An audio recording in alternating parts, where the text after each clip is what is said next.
یوار بیا ستاسو درانه حضور ته ادب که څه هم د خوږو او لطیفو جذباتو خوږ نوم دی، خو ادب د ژوند آینه وي، ادب د ژوند هنداره، ادب د ژوند تفسیر دی. زمانې یعنی د یو شاعر د یو لیکوال فکر او خیال زمانې تېرې سوې، نه بیان سو او نه تشریح سو، ځکه چې ادیب په مثال د طبیب وي، او طبیب چې د یو مریض تشخیص کوي د لاس یعنی په نبض د هغه د مرض تشخیص کوي. لیکوال او شاعر ته الله دا صلاحیت او دا کمال ورکړی دی چې د وخت په نبض یې ګوتې ایښي دي، د وخت د نبض د ټولنې د معاشرې د انسانانو د غوښتنو هغه حس الله ورکړی دی. خبرې ډېرې شته، نن چې کوم ترکیبات ما درته واورېد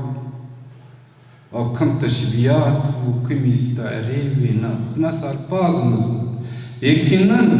د پښتون خپل یو اهمیت شته، د پښتون خپل ارزښت شته په دې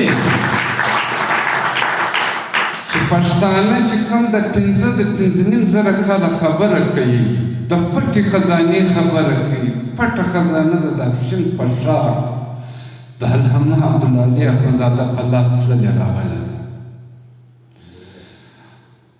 غازي امان الله د باغ علاقه برشور د توبې او د ستر خوشحال څه 430 کاله پوره کېږي، د ده په شاعري کې د پښین ذکر شته. شهدا زما در شا ناست دی، کمان ناست دی چې هغه وخت مشاعره هم نه وه شروع. ما ورته ویله دغه نیشنل سینټر وونه د هغه اکابرو برکتونو، صاحبزاده حمیدالله صاحب، عبدالباري یاسر صاحب، راز محمد راز صاحب،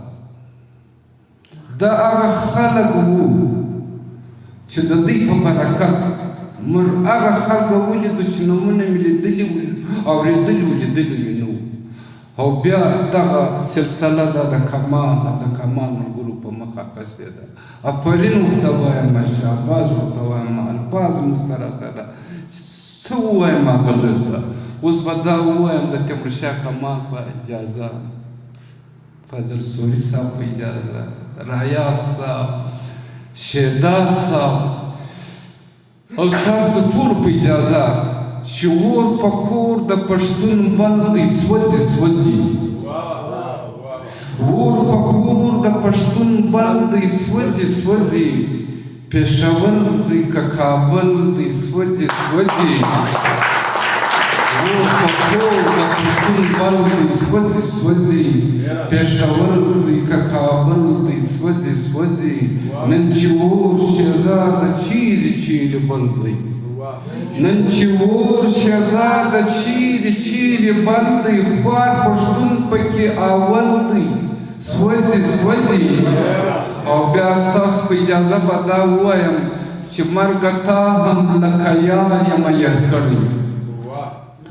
مرګه تا هم لکه یار یمه ير کړی، راسه راسه هر بهار یمه ير کړی، مرګه تا هم لکه یار یمه ير کړی، راسه راسه هر بهار یمه ير کړی، چې پیالې د میو ګرځې په مستو، چې پیالې د میو ګرځې په مستو، تا ساکي زه په هر وار یمه ير کړی، د رخسار د ښایست خال بیا مدام زوم، د ښایست د رخسار خال بیا مدام زوم، هغه خال یمه رخسار یمه ير کړی، هسې نه چې زه شهزاد یمه ير کړی، هسې نه چې زه شهزاد یمه ير کړی، هم شهزاد هم دغه ښار یمه ير کړی. جهان جهان